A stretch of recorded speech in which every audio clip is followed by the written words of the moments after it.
for being here, and I will call now the second witness, Mr. Hasan Dursun. No, I'm sorry. I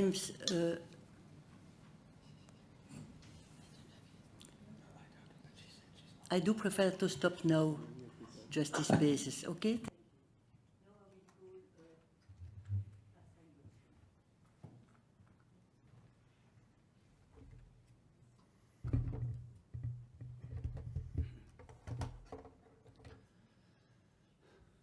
Sayın Başkan, değerli mahkeme üyeleri, hepinizi Yes, hello, dear President, dear members of the jury, dear judges. I'm very excited to be here with you today. And I would like to tell you all the facts.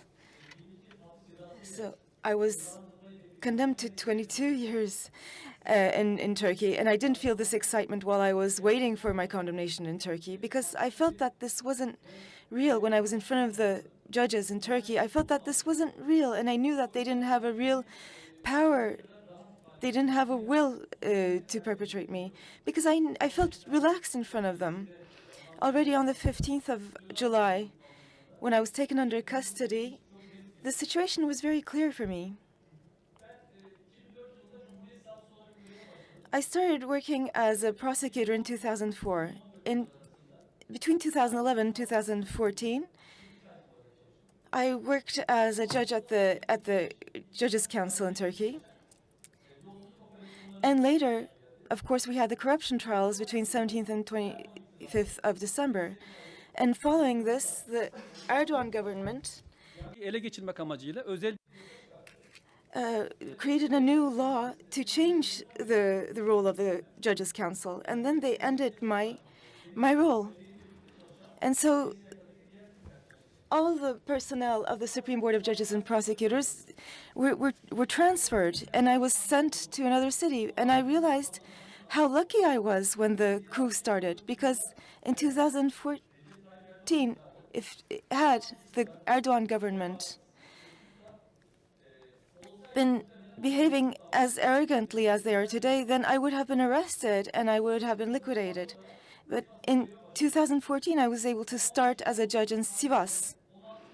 And on the 16th of July, after the coup, I was still a prosecutor in that morning. But later on that morning, I was taken under custody. So I was actually a successful prosecutor in Sivas because I had a master's degree and I had a doctorate. I know English quite well. I did lots of projects. I initiated many projects with the European Union agencies, and I worked within these projects. And I also published several articles in academic journals. And I also worked so that human rights could be advanced. I worked on many projects, on human rights projects. I'm not saying all this to brag, but because after the 16th of July, these were all used as evidence against me.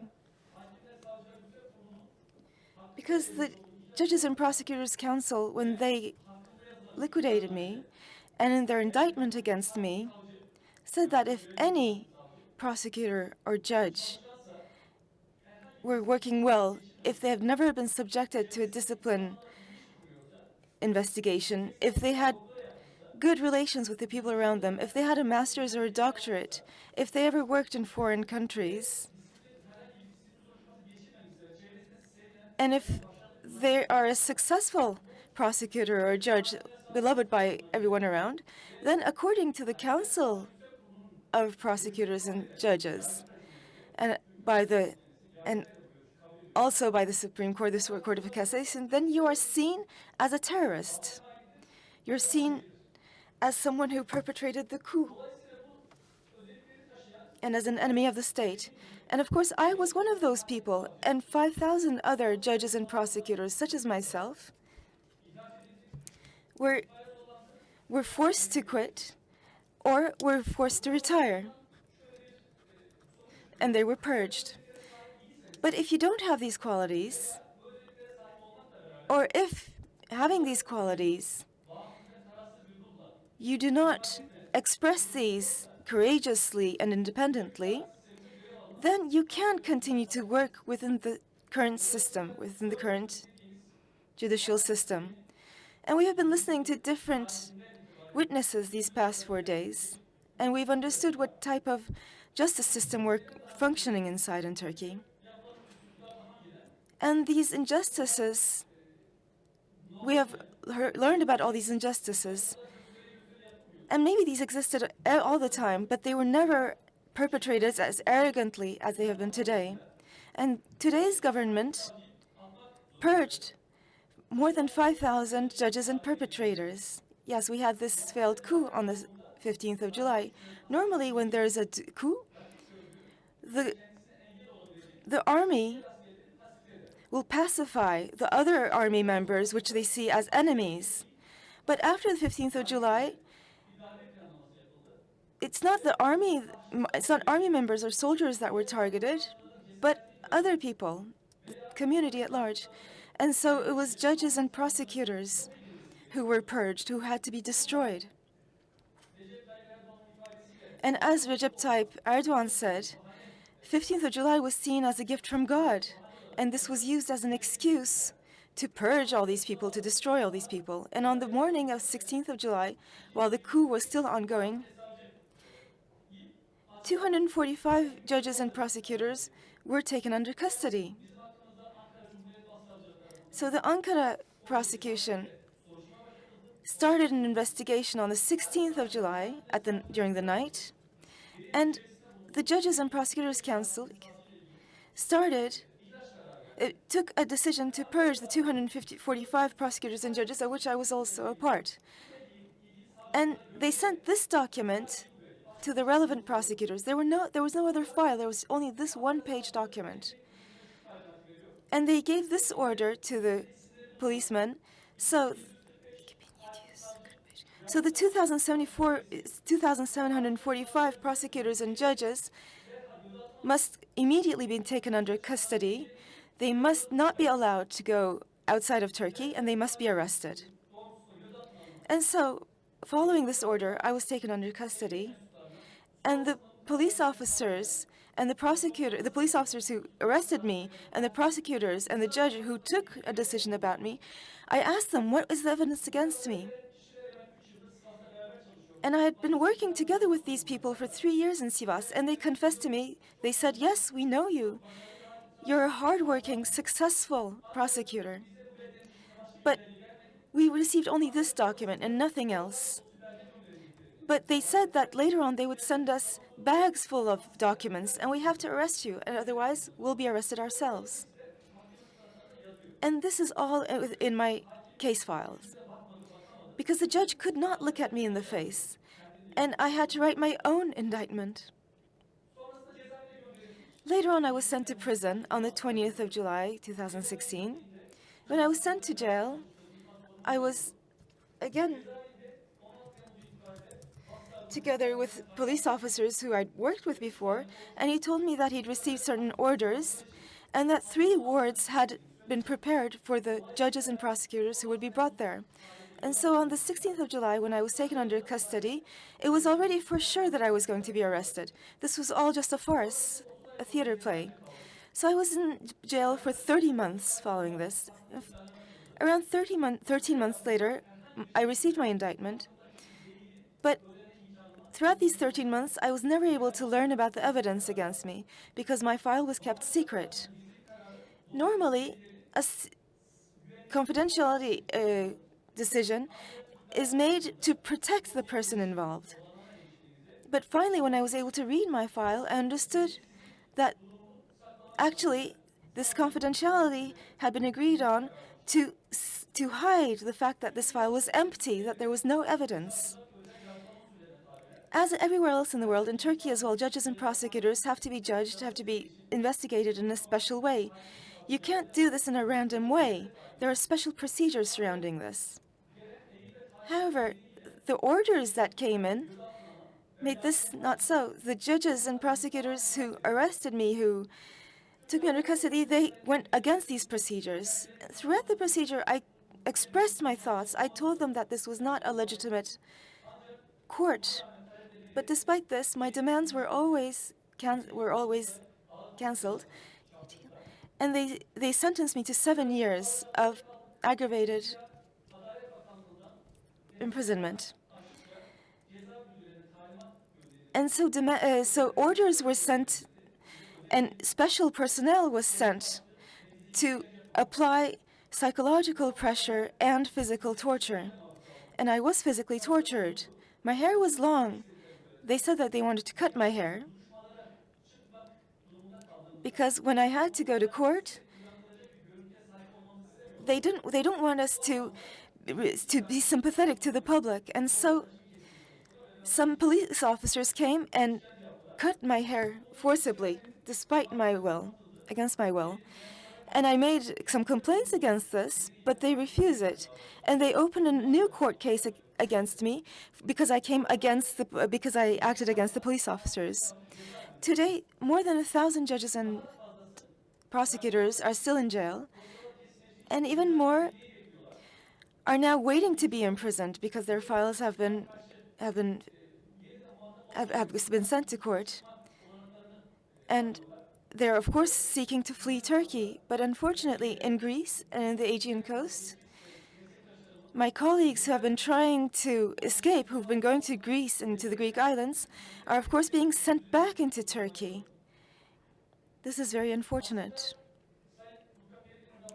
Yes, when I read Luca Perilli's report, I had to remember many details that I'd forgotten about. This report tells of my life better than I could tell it myself. I was very sad when I read this report because I believe that I would like to have a judicial system in Turkey where all the population is in security. This is what I always worked for. This was my ideal. I love my country and I love my people. And I'm still dreaming of a country where the judicial system will be fair and adequate. And this is what I'm still working for. But I had to leave my Turkey. Now I have my own YouTube channel. And I helped to create 2 new associations. In Turkey as well, I was a Yarsav association member. But many of these members were imprisoned. And the president and members of the board are still in jail. So, of course, I believe in the importance of NGOs when it comes to judicial system. But in Turkey, unfortunately, there is not a fair judicial system. Because when it comes to political cases, we see that the judges and prosecutors can't do as they like. They have no independence. I can give you another example. More than 1,000 judges and prosecutors have came against their had made many complaints against their cases, but they were told that if there is a political court, then there's nothing to be done. The courts can do nothing about this. And of course, I'm very disappointed about the European Court of Human Rights, and I'm very disappointed about what all the other European agencies, international agencies, did about all this. They never showed an immediate and effective reaction against this. But of course, I know how they work, so I know that this is normal. But there is a very widespread, systematic human rights violation going on here, and I would have expected the international community to have reacted more forcibly against this. Right now, the Court of Cassation and the State Council and the Constitutional Court, especially when it comes to political files, they've become certain state apparatuses that follow a certain procedure. They have canceled a 100-year judicial system and have started a new system. And they've started a new judicial system based on enmity. And now in Turkey, there are 2 types of human beings. One are those who are seen as good by the regime, and the other side that's seen as enemies of the regime. And if you're seen as an enemy of the regime, if the government sees you as such, in that case, the judges and the courts, unfortunately, do not live up to the responsibilities given to them by the laws because they're afraid themselves. We have to recognize their fear, because if they go against this system, they know what they will come against. They know what will happen to them. When they look at myself and more than 5,000 judges and prosecutors, we weren't only purged, all our diplomas were canceled. Our insurances were canceled. we're not able to get employment anywhere else in Turkey. And if we ever try to get employment, then the employer will be seen as a terrorist, as someone who supports a terrorist organization. And so in Turkey, there are 5,000 other judges and prosecutors such as me, and Turkey has become a kind of open prison for all of us, an open-air prison. Well, Luca Perilli's report went into all this in detail, so I will not repeat all this. But as a prosecutor, and as the previous witness said, of course, the whole of the Turkish population is living through all of this. And we're faced with a judicial system, with members of the judicial system who cannot go outside of this regime, who cannot go outside of these procedures. And I know how the present judges and prosecutors are working right now. But right now, we have to struggle for our country. And right now, the judges and prosecutors think that they're fighting for their country against terrorism. They think that they're working for their state. And they see everyone who's not working for the state as enemies. So when these 5,000 judges and prosecutors were purged, unfortunately, the opposition kept its silence, and they even supported this. So the opposition parties and the bars they all supported this and kept their silence. When I was arrested, none of the bars reacted to this. And they even threatened the lawyers who were prepared to defend us. They said that they would be punished if they would try to help us. And while I was in prison, I couldn't reach any lawyers. I couldn't reach any assistance because when I was with a lawyer, of course, they were being listened to. They were being videotaped. And later on, these were used as reasons to purge the lawyers who helped us. They were used as evidence to threaten them and to imprison them. Because if you have become an enemy of Erdogan, of the state, then you're no longer able to use any of the rights that have been given to you by the laws, by international laws or national laws. You're no longer seen as a human being. I don't want to go on any further. I'm prepared to answer your questions.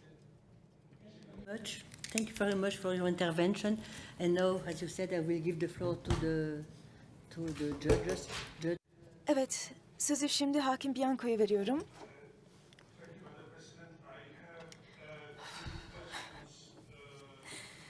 To this testimony, and I thank you very much for your testimony.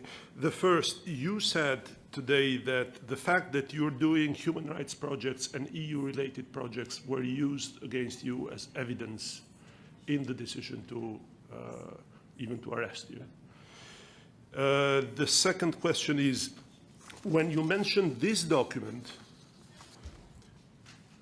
which was reproduced here in the screen, you said that this was the order of the High Council of Justice, but here the translation is the chief public prosecutor. So can you confirm this, which institution has issued this document, which is signed by Serdar Çoskun, Prosecutor General, is written here.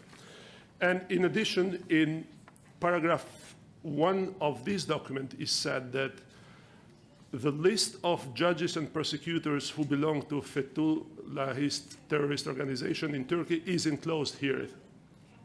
My question is, was simply a list attached or individual orders of arrest for each of judges and prosecutors, and whether their individual facts related are included in these orders?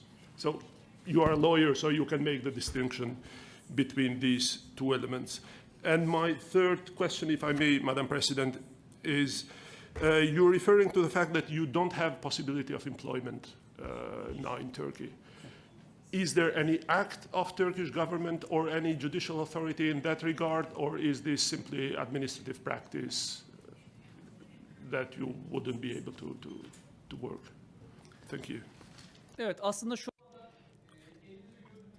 Yes, this document was signed by the by the prosecutor, by the public prosecutor, and the Ankara public prosecutor signed this, gave this order.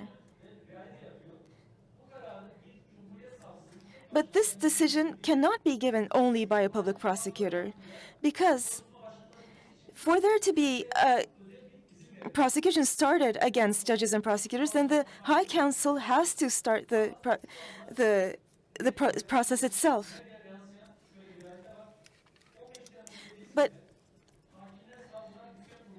But on the 15th of July, there was the Ankara public prosecutor.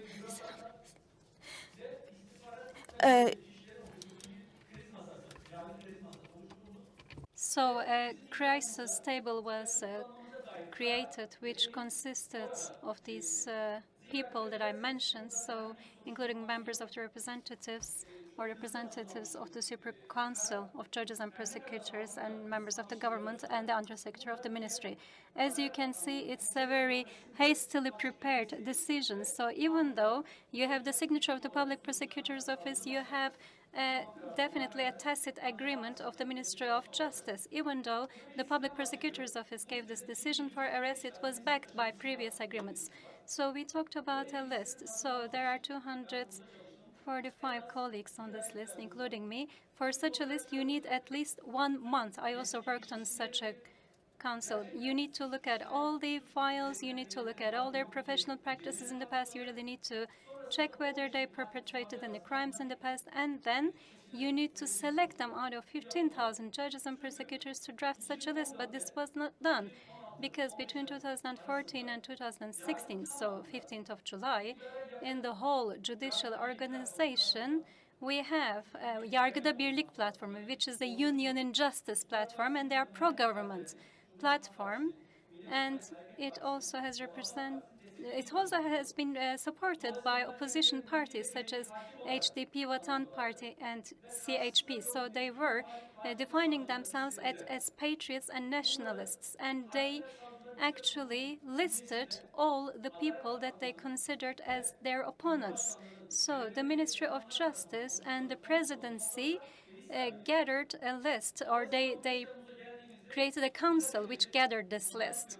Therefore, when we came to the 15th of July, they already had a list, a pre-prepared list of all the judges and prosecutors that they considered dangerous. So there was a division, a polarization already in the judicial body, because the other judges and prosecutors, if they were to talk to me, if they were to engage with me, that would be a big risk for them. Therefore, psychologically speaking, all the judges and prosecutors who were members of this Yargıda Birlik Union and Judiciary Body platform were patriots, and all the others were traitors. That was already the psychological environment, the psychological climate, and 15th of July was used as an excuse. So all these lists were prepared in advance, and then they took action after 15th of July. The fact that I worked in the EU projects was used as evidence in my indictment, and they said that I used this to advance within the judicial bureaucracy, and they said that I was supported in my advance by a specific group, so they assisted me to advance in my career, and they presented this as evidence of me being a member of an organization. That was my struggle to gain my human rights, actually, but then it unfortunately turned into a crime. So actually my professional career, my educational background, and my social relations were put on trial. If you look at the evidence, you can see my Twitter posts, my Facebook chats, my friends, my social circle were reflected as evidence of crime. I would especially like to say the following. About these 5,000 judges and prosecutors, there were indictments prepared about them, but there is no evidence that they ever neglected their duty during the practice of their professions. So there is no evidence that they took opinions from outside or they were impartial. So in order to free me of my guarantees, you need to have an evidence which clearly shows that I neglected my duty and I committed crime. I'm not going to be humble. I think I've been a very successful public prosecutor. And I even didn't spend enough time with my family and children. I really dedicated myself to my profession. So I think this is a huge operation of silencing the opponents, the opposition. So that was the first step in order to silence all the opponents.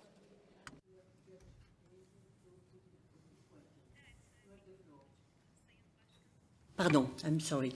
I will give the floor to you, Judge Peche, to put your question to the witness. Thank you very much, Madam President. You were sentenced to almost 8 years. So you must have been released, or you left detention before the expiry of your sentence, I guess. What are the circumstances under which your detention was ended? Then you also mentioned that you have established 2 organizations. Can I just ask you briefly what what these organizations deal with?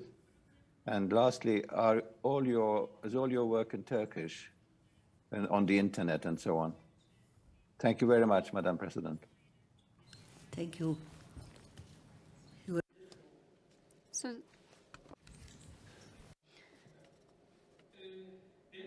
yes, so there were 2 organizations that decided to purge me, Ministry of Justice and the Supreme Council of Judges and Prosecutors. The Undersecretary of the Ministry of Justice is a natural member of the Supreme Council of Judges and Prosecutors, and also the Ministry of Justice is also the head of this council.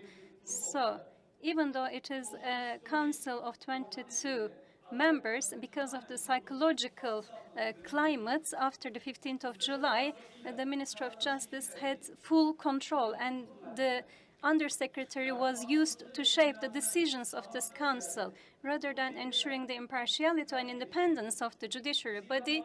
They threatened this, so this was the practice. They didn't allow any opposing voices, and they also wanted their colleagues, their friends, to take the decisions that they wanted, and otherwise they imposed sanctions on them. I was imprisoned for 30 months. So why did they release me afterwards? That's a very important question. So there were around 3,000 judges and prosecutors that were arrested. Their period of detention was more than 1 year, because the Supreme Council of Judges and Prosecutors were going through a very important turning point. They delayed the preparation of our indictments for 2 years. So after I was arrested, they included some further data in my file after I was arrested, and that was dated December 2016. Therefore, when I was arrested from July until December 2016, there was no evidence against me, there was no data against me. So I had mentioned to you about this list that the Supreme Council of Judges and Prosecutors prepared. So they highlighted this list. So they created the categories of the enemies, so the most severe enemies, etc., or more moderate enemies. So the people who are in the red list are still in prison, because I don't know why they really hate those judges and prosecutors, why they see them as enemies. Probably it's because of the investigations that they initiated against the party in power, and that's my guess. Probably I was less of enemy, so I was considered as a moderate enemy. So I believe that they gave the courts a right to have a discretionary judgment. So I also wrote petitions every day. Perhaps they couldn't resist anymore this illegality of their judgment, and they had to release me on the 18th of December in 2016. So there was no reason for my arrest. Also, in my release, I also didn't seek a judicial reason for my release, because the whole process, the whole trial was not judicially sound at all. Yes, when it comes to the final, you asked me if my broadcast is in English or Turkish, so some of the articles I wrote are in English, but unfortunately, generally speaking, I broadcast in Turkish in my channel. Thank you very much. Now I will give the floor to you, Judge van der Westhuizen.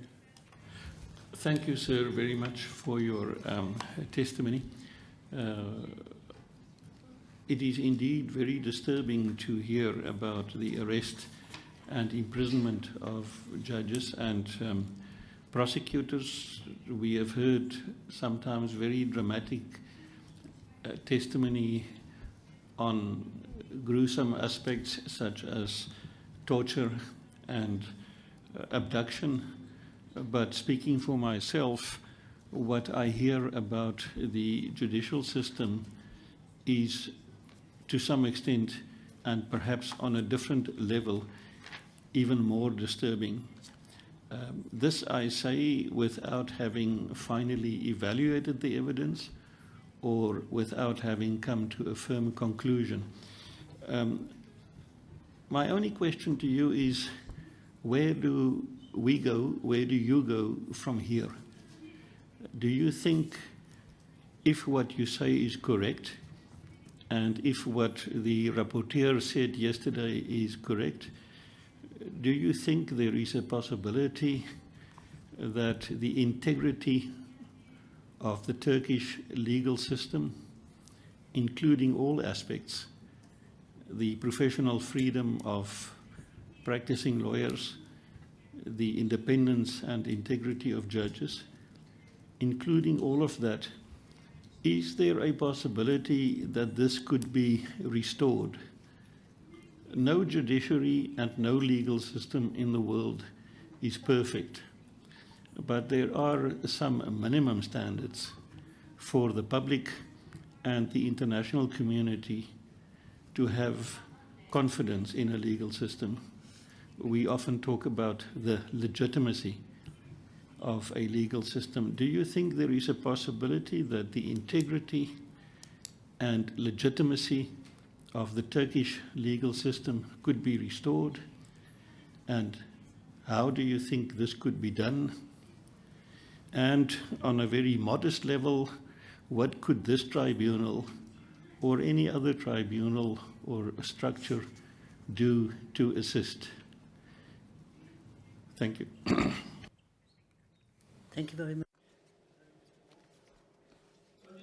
So first of all, I would like to say that the fact that you are here is very pleasing for me and for other victims like me. I believe this is of great importance that you are all here.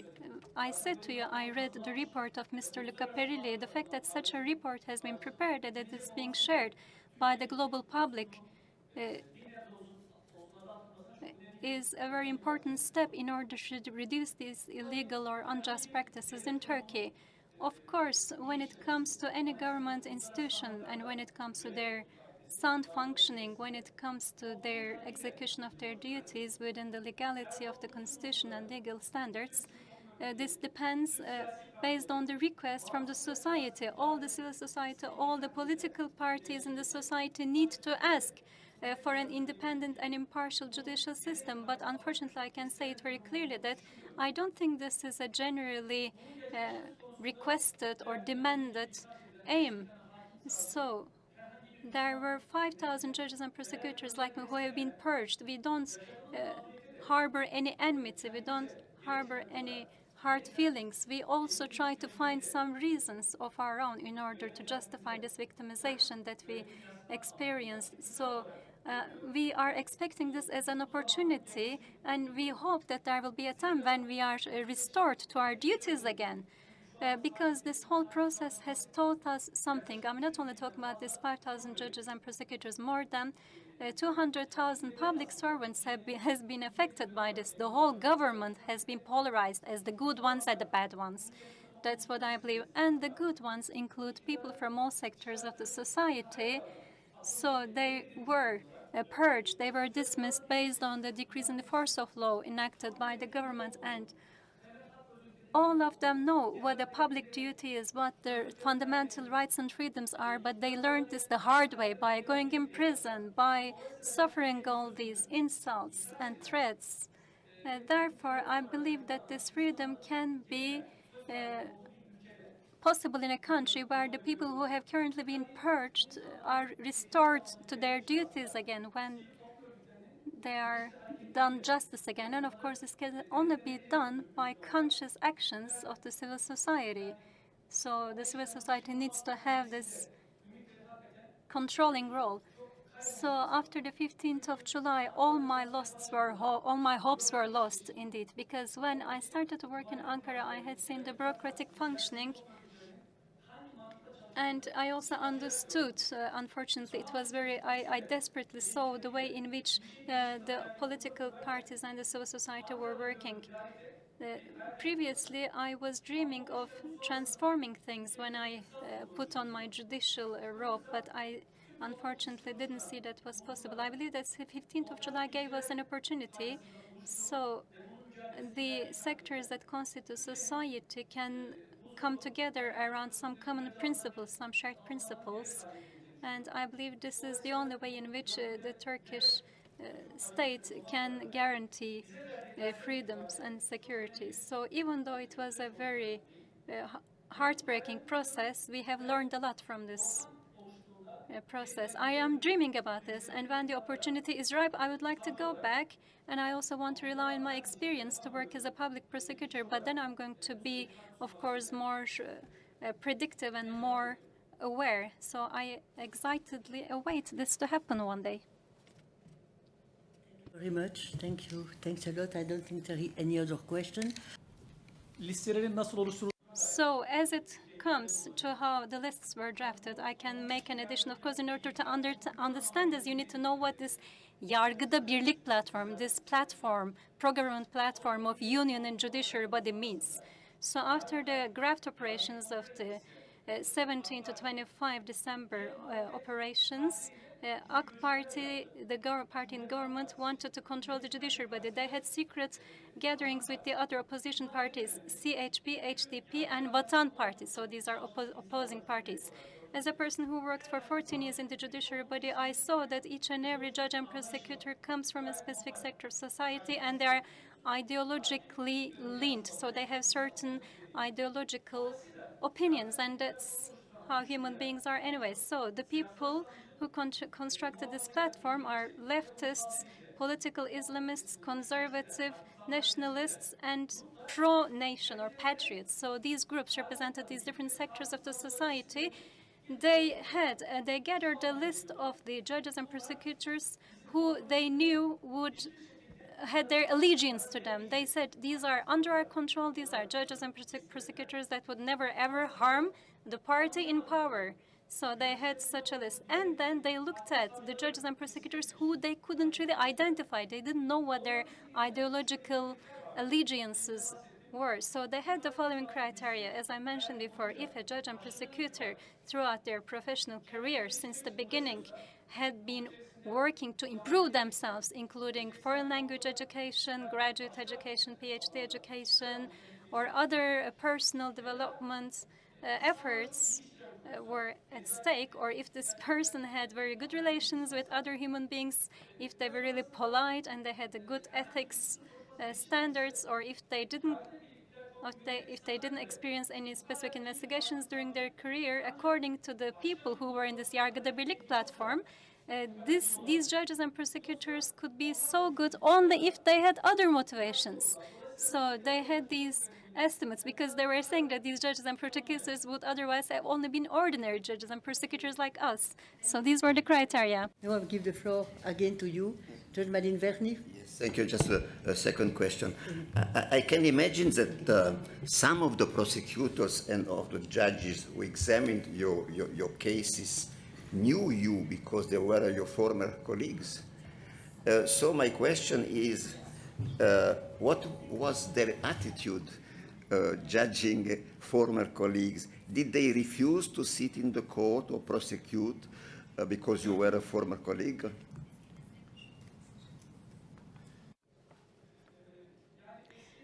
So, yes, our former colleagues, when it comes to the denial of their requests or when it comes to the way in which other people saw them as enemies, their motivations were actually self-protection. They just had this instinct to protect themselves because, as Süleyman Bey mentioned, the party in power had been using all of the possibilities of the state. They wanted to punish everybody who was not on their side but who was against them. And they made written statements. They also went through all the bodies of the government or in all the offices of the government. They explained this. And they also said that they would punish all the judges and prosecutors that didn't show their allegiance to them. They had their lists, but because they didn't have the legislation available to them, they couldn't yet act swiftly. And they were saying, we wished we had better legislation to take swifter actions, because it's not possible to purge 5,000 judges and prosecutors via disciplinary action, but their efforts were underway. So there was an environment of fear in the judiciary body. It's really difficult to stand against this on your own. You can only act with other colleagues who you thought shared the same opinions with you. Actually, these 5,000 judges and prosecutors gathered together around their principles, and the other ones gathered on the common platform of fear. So as a result of these unjust decisions, they have been awarded. They have become member of the Council of State or Court of Cassation. And some of them actually had very important disciplinary investigations that had been initiated against them. They had those closed or put under the carpet. Unfortunately, I see that they also had some financial benefits via state tenders, or their relatives benefited from state favors. So this was the polarization that I'm talking about in the judiciary body. Of course, ideologically speaking, there were people who didn't appreciate my political opinion and my life standards. So there was also a significant group of judges and prosecutors who took it as a duty, ideologically speaking, to act against me.